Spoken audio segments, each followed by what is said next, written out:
Hi everyone, I'll show you how to remove and install SIM card on your Razer phone, as you can see right here. So it's going to be on this side. You can see there's a little hole. You use your SIM tray puller or something thin so you can get inside and then push on it, and your SIM tray will pull out.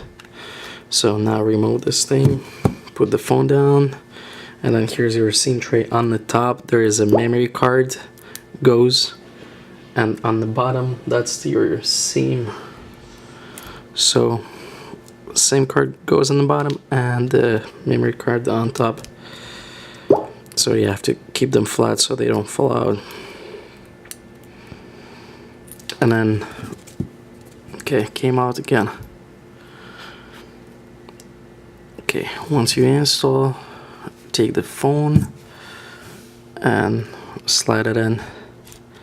Okay, here it is, and now the phone just read the SIM card, everything is there, and then that's the way to remove it too. Same way as you pulled it out, just remove it, go upside down, everything comes out. Thank you for watching.